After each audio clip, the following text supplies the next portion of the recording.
Allahu Akbar. Allahu Akbar. Allahu Akbar. Allahu Akbar. Allahu Akbar. Allahu Akbar. Allahu Akbar. Allahu Akbar. Allahu Akbar. Allahu Akbar kabira walhamdulillahi katsira wa subhanallahi bukratan wa asila. La ilaha illallah wa la na'budu illa iyyah mukhlishina lahu ad-dina walau karihal kafirun. La ilaha illallah wahdah sadaqa wa'dah wa nasara 'abdah wa a'azza jundahu wa hazama al-ahzaba wahdah. La ilaha illallah wallahu akbar. Allahu akbar walillahil hamd. Alhamdulillah alladzi ja'ala al-'ida mawsiman lil khairat. Ashhadu an la ilaha illallah wahdahu la syarika lah, rabbul ardi was samawat. Wa ashhadu anna sayyidana wa nabiyyana Muhammadan 'abduhu wa rasuluhu wa habibuhu wa khaliluhu wa safiyyuhu wa nabiyyuhu sayyidus sadat. Allahumma salli wa sallim wa barik ala hadzal nabiyil karim ar-rasul azim sayyidina wa habibina wa syafi'ina wa maulana Muhammad wa ala alihi wa ashabihi al-anjumin nayyirat. Amma ba'du fa ya ibadallah usikum wa iyaya bitaqwallah wa ta'atihi la'allakum tuflihun. Qala Allah Ta'ala fil Qur'anil Karim a'udzu billahi minasy syaithanir rajim. Qad aflaha man tazakka wa dzakara isma rabbih fa shalla. Shadaqallahul azim. Hadirin jamaah salat Id rahimakumullah. Beruntunglah orang-orang yang telah menyelesaikan ibadah puasa Ramadannya, kemudian malamnya dihidupkan dengan ibadah tarawih, ditutup dengan melakukan salat Idul Fitri. Karena semua itu, orang-orang yang melakukan hal itu akan diampuni dosanya oleh Allah Subhanahu wa ta'ala. Beruntunglah orang-orang yang telah mengeluarkan zakat fitrah, karena dengan mengeluarkan zakat fitrah, ibadah puasanya akan diangkat oleh Allah Subhanahu wa ta'ala. Beruntunglah orang-orang yang masih mempunyai orang tua, masih mempunyai ibu dan bapak, sehingga dengan keduanya bisa menjadi perantara buat seorang anak untuk masuk ke dalam surganya Allah Subhanahu wa ta'ala. Beruntunglah mereka yang mau memaafkan kesalahan saudaranya, karena dengan memaafkan saudaranya maka dosa dan kesalahannya pun akan diampuni dan dimaafkan oleh Allah Subhanahu wa ta'ala. Alhamdulillah, pada pagi hari ini kita diperkenankan Allah Subhanahu wa ta'ala untuk sama-sama menuju tempat-tempat ibadah untuk melakukan salat Idul Fitri secara berjamaah. Allah Subhanahu wa ta'ala mengatakan qad aflaha man tazakka wa dzakara isma rabbih fa shalla. Sungguh beruntung orang-orang yang telah mensucikan dirinya, mensucikan hartanya, kemudian dia pergi ke masjid untuk berzikir, melantunkan lafaz-lafaz takbir, tanda kemenangan atas segala perjuangan selama bulan Ramadan, melawan godaan-godaan hawa nafsu, melawan godaan-godaan setan yang terkutuk. Maka kita harapkan semua itu akan menambah kekuatan iman dan ketakwaan kita kepada Allah, sehingga setelah Idul Fitri ini iman kita akan semakin kuat, akidah kita akan semakin kokoh, rasa peduli kita terhadap kaum duafa dan anak-anak yatim akan semakin meningkat. Allahu Akbar walillahil hamd. Tanyakan kepada diri kita, saudara, sudah berapa medali takwa yang telah kita peroleh? Sudah berapa kali kita mendapatkan Ramadan? Alangkah ruginya orang-orang yang datang bulan Ramadan tapi dosanya tidak diampuni oleh Allah Subhanahu wa taala. Di saat ampunan Allah disebar, ampunan Allah diobrak, dilepaskan bagi mereka yang mau tunduk kepada perintah Allah dengan ibadah saum di siang hari, malamnya dihidupkan dengan ibadah tarawih, membaca zikir, membaca Quran dan lain-lain sebagai wujud rasa cinta kita kepada Allah, Rasulullah, Allah Subhanahu wa taala dan Rasulnya. Tanyakan kepada diri kita, sudahkah kita memiliki nilai-nilai ketakwaan kepada Allah Subhanahu wa taala? Sebab inti daripada ibadah Ramadan adalah la'allakum tattaqun, supaya kita menjadi orang-orang yang bertakwa kepada Allah Subhanahu wa taala. Semua orang boleh mengaku bahwa kami adalah orang-orang yang bertakwa, tapi apakah ketakwaan mereka telah diakui oleh Allah Subhanahu wa taala? Adakah tanda-tanda bahwa kita sudah termasuk sebagai orang-orang yang bertakwa kepada Allah? Saya tidak berpanjang lebar tentang takwa. Menurut tafsir Al-Khazin dijelaskan bahwa arti takwa menurut hurufnya adalah ta, qaf, waw dan alif. Mari sama-sama kita kaji diri kita, saudara. Sudahkah kita mempunyai huruf ta dan takwa, yaitu sifat tawadhu, sopan, merasa diri lemah, merasa diri kotor, dan mau mengakui keunggulan orang lain? Sebab banyak orang-orang sekarang ini ngaku bertakwa kepada Allah, tapi tidak mau mengaku dirinya orang lemah, mengaku dirinya orang bodoh, sehingga dia tidak mau mendengarkan nasihat-nasihat temannya apabila dia melakukan kesalahan dan kekhilafan. Orang yang takwa hidupnya sopan, tidak sombong, tidak ujub. Sebab sombong dan ujub itu adalah dua perbuatan yang sangat dimurkai oleh Allah Subhanahu wa taala. Di dalam hadis dijelaskan, la yadkhulul jannata man kana fi qalbihi mithqala dzarratin minal kibri. Tidak akan masuk surga selamanya buat orang yang di hatinya ada rasa takabur, ada rasa sombong. Apakah sombong itu karena berpakaian rapi, memakai sepatu dan sendal yang bagus?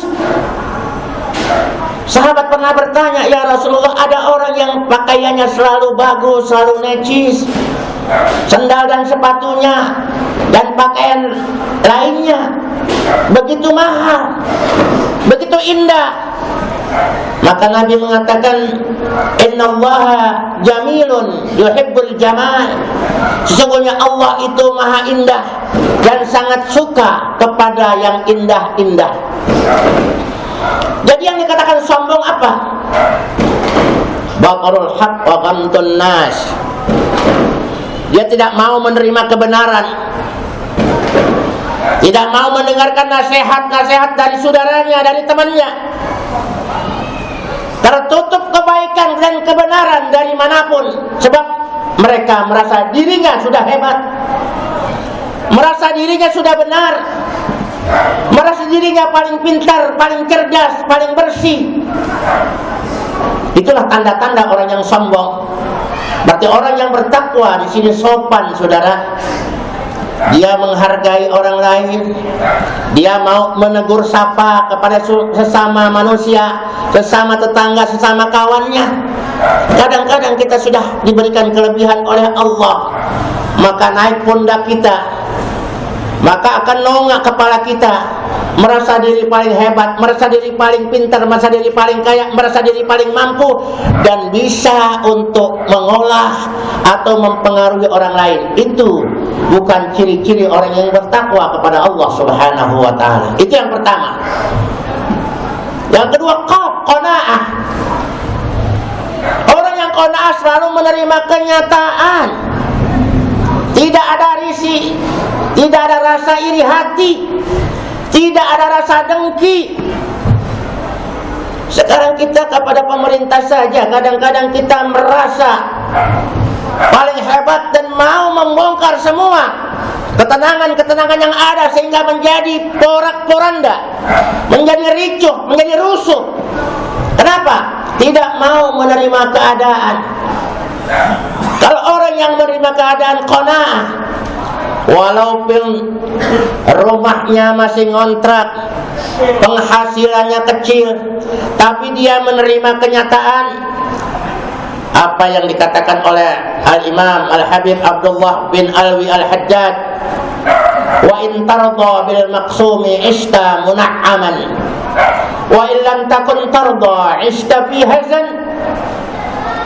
Jika manusia mau menerima kenyataan, dia redha apa yang telah diberikan oleh Allah Subhanahu wa ta'ala, walaupun rumahnya masih ngontrak, terasa rumahnya seperti istana, terasa rumahnya seperti surga. Baiti jannati, rumahku surgaku. Kenapa? Hatinya lapang, menerima kenyataan bahwa semua adalah atas kehendak Allah Subhanahu wa ta'ala. Orang yang selalu ridha akan pemberian Allah, apa yang terjadi, maka hidupnya tenang, saudara. Enggak gerabak-gerubuk, enggak gelisah, enggak berontak hatinya, enggak baper, enggak kepo. Kalau hatinya enggak ikhlas, enggak ridha apa yang diberikan oleh Allah Subhanahu wa ta'ala, masya Allah kan wa ma lam yasha' lam yakun. Apapun yang terjadi semua atas kehendak Allah. Kalau Allah tidak menghendaki, semua tidak akan terjadi.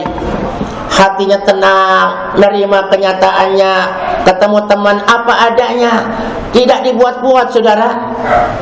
Maka hidupnya akan bahagia. Ishta muna'aman. Tapi wa illam takun tarda ishta fi hazan. Kalau orang yang tidak ridha, tidak menerima kenyataan, bawaannya hatinya was-was saja, matanya merah, penuh emosi, gampang marah, gampang galau, gampang sedih, gampang iri hati. Semua penyakit-penyakit yang kotor yang ada di kita akan muncul apabila seseorang tidak mau menerima kenyataan hidupnya. Lihat orang beli motor, hatinya sakit. Lihat orang naik derajatnya, beli mobil, bisa masuk ke rumah sakit. Ditambah lagi derajat orang yang dibenci itu semakin naik, mungkin dia akan pingsan dan meninggal dunia, saudara. Kenapa? Istafi hazan. Hidupnya akan selalu galau, hidupnya akan selalu sedih. Orang yang bertakwa kepada Allah selalu menerima kenyataan. Jadi kalau kita ingin hidup tenang, terimalah kenyataan kita yang ada. Nggak usah iri atas kelebihan yang Allah berikan kepada teman kita. Justru kita bersyukur kepada Allah Subhanahu wa ta'ala. Kadang-kadang kita punya tetangga baru beli mobil, kita selidiki duit dari mana itu. Jangan-jangan hasil korupsi, jangan-jangan hasil ngerampok, jangan-jangan hasil menipu. Akhirnya hatinya tidak pernah tenang, saudara. Istafi hazan. Kata Habib Abdullah bin Al-Haddad, hidupnya selalu sedih, hidupnya selalu susah, hidupnya selalu iri, hidupnya selalu menjadi orang-orang pemarah, tidak bisa mengendalikan emosinya. Itulah orang-orang yang tidak mau menerima kenyataannya. Qanaah. Yang ketiga, wiqayah. Orang-orang yang bertakwa mampu mengendalikan dirinya, mampu mengatur emosinya, mampu mengendalikan amarahnya. Dia jaga lisannya jangan sampai membuat orang tersinggung, sakit hati. Dijaga kelakuannya jangan sampai orang stres, jangan sampai orang marah.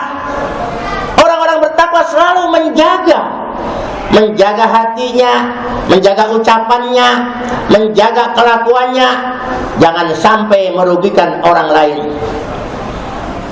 Bab itu dikatakan bahwa orang-orang yang selalu menjaga diri, itulah muslim yang sebenarnya. Al-muslimu man salimal muslimuna min lisanihi wa yadihi. Orang yang benar-benar muslim, menjadi orang Islam yang paripurna, maka tangan dan mulutnya tidak mau mengganggu orang lain, sehingga orang lain menjadi resah, gelisah, orang lain menjadi susah, ketakutan dengan kelakuan. Tangannya selalu mengganggu, mulutnya comel, saudara, mulutnya iseng, mulutnya selalu mengganggu ketenangan orang lain. Ini tanda-tanda orang bertakwa.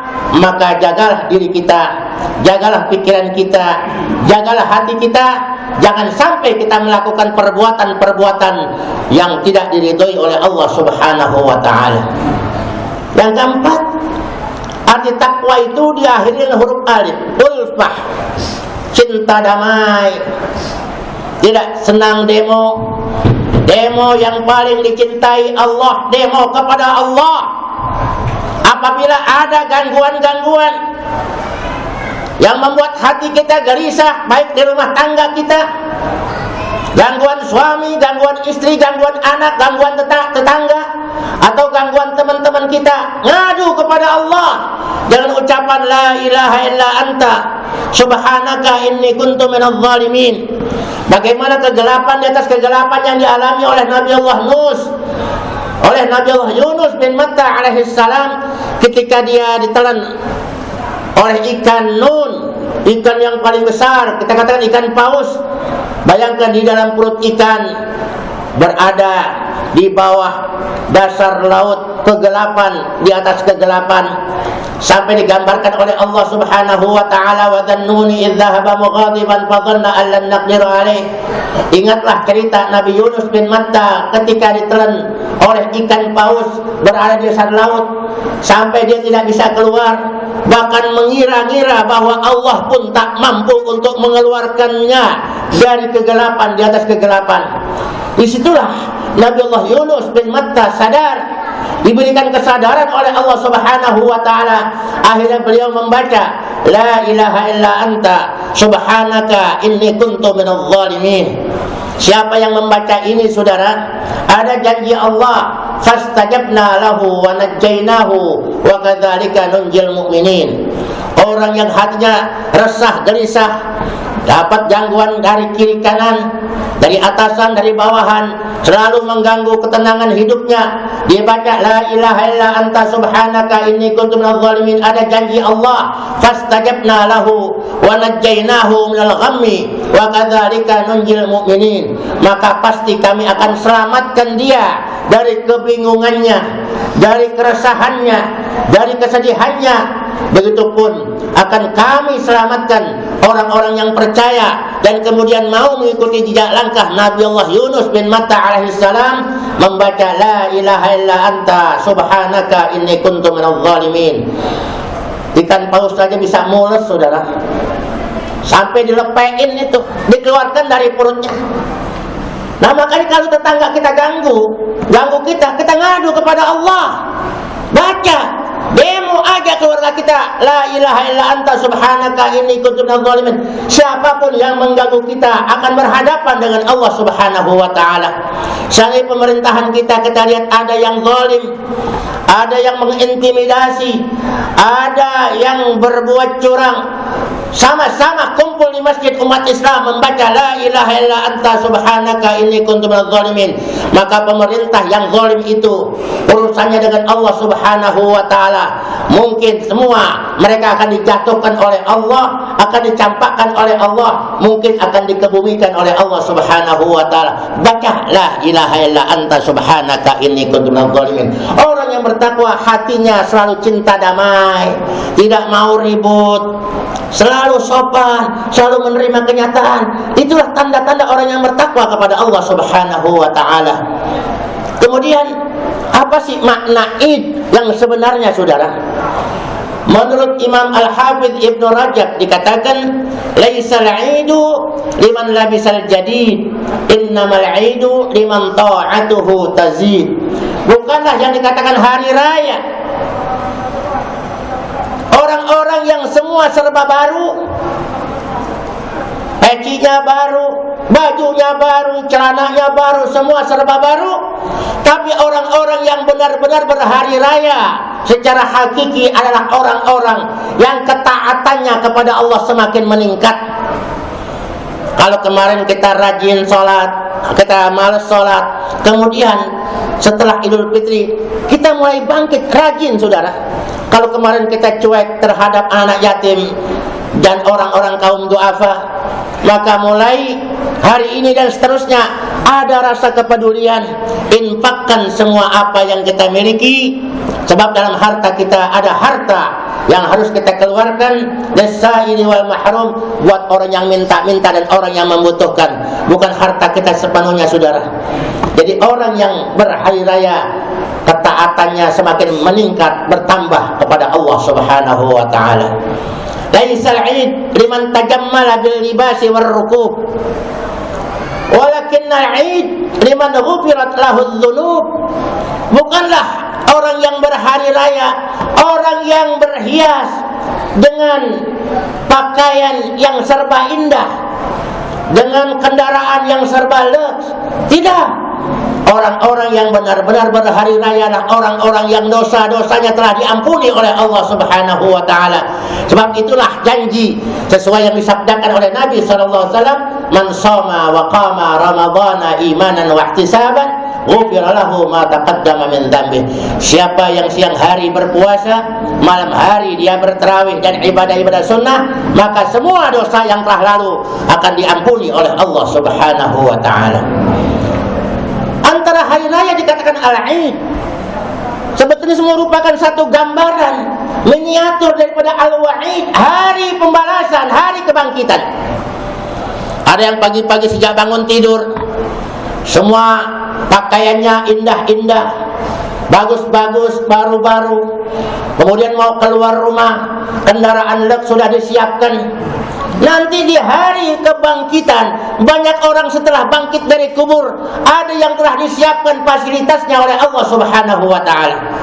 Pakaiannya serba indah, kendaraan jemputan untuk menghadap Allah telah disiapkan. Itulah gambarannya. Pada hari raya ini kita lihat banyak orang-orang yang minta-minta, banyak mengemis. Maka nanti di hari kebangkitan juga banyak orang yang meminta-minta, minta disyafaati. Siapa orang yang mampu memberikan syafaat kepadanya, dia minta-minta, saudara, karena begitu miskinnya. Kalau ada orang selama di dunia ini tangannya ma'ruf, mau menyantuni fakir miskin anak yatim, maka di sana pun akan diberi modal oleh Allah Subhanahu wa taala untuk menyantuni orang-orang yang susah, bisa memberikan syafaat, teman yang soleh bisa memberikan syafaat untuk kita semua, saudara. Dan ada juga di hari raya orang-orang yang masih ngeringkuk di kolong jembatan, nggak sadar kalau hari ini hari raya, hari kemenangan. Nanti di sana juga begitu banyak orang yang mojok, nggak tahu ini hari apa. Padahal itu hari mahsyar, hari kebangkitan manusia untuk mempertanggungjawabkan semua amalnya kepada Allah Subhanahu wa taala. Itulah gambarannya. Oleh karena itu, buat kita pada hari raya ini, ingatlah pesan baginda Nabi sallallahu alaihi wasallam, "Man asallaha yaumal 'id, fakannama asallaha yaumal wa'id." Siapa orang yang berani bermaksiat kepada Allah di hari raya, dia berjudi, dia berzina, dia mencuri, dia menipu, maka berarti dia telah berani bermaksiat di hadapan Allah pada hari pembalasan. Maka jagalah kesucian hari raya ini. Ziarahlah kepada saudara kita, kepada orang tua kita yang telah meninggal dunia. Sebab dikatakan, siapa orang yang berziarah kepada orang tuanya pada hari raya, maka sama juga dia mendapatkan haji bersama Nabi SAW. Jadi ada ikutannya saudara. Ziarahlah kepada orang tua, senangin mereka, bacalah zikir, minta ampunan kepada Allah. Minimal kita baca Rabbighfirli wa liwalidayya warhamhuma kama rabbayani shaghira. Mudah-mudahan khutbah yang singkat ini akan menambah wawasan kita, akan menjadikan kita sebagai orang-orang yang diakui ketakwaan kita oleh Allah Subhanahu wa taala dan oleh Rasulnya. Semoga hidup kita ke depan semakin hari semakin baik, rezeki kita dilimpah ruahkan oleh Allah Subhanahu wa taala. Rasa kedasaran kita, kepedulian kita terhadap anak yatim dan fakir miskin serta kaum duafa akan ditingkatkan oleh Allah Subhanahu wa taala untuk tidak menjadi orang yang pelit, dan hidup kita selalu menerima apa yang diberikan oleh Allah Subhanahu wa taala. Kemudian kita syukuri. Apabila merasa dalam kekurangan, bersabarlah, sebab di hari kiamat banyak orang-orang yang datang rombongan untuk masuk surga. Ditanya, Anda semua mau kemana? Saya mau masuk surga. Dari mana Anda tahu bahwa Anda penghuni surga? Sebab kami telah bersabar selama di dunia.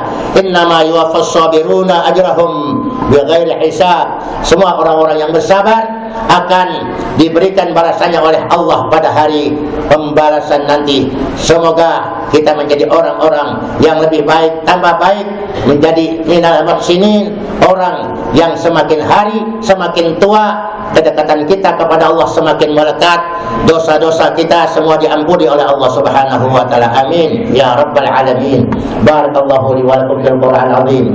Wa nafa'ani wa iyyakum bihi min ayat wa dzikril hakim. Wa taqabbal minni wa minkum tilawatahu innahu huwas samiul alim. Aqulu qawli hadza wa astaghfirullahal azim li wa lakum wa lisal muslimina wal muslimat wal mu'minina wal mu'minat.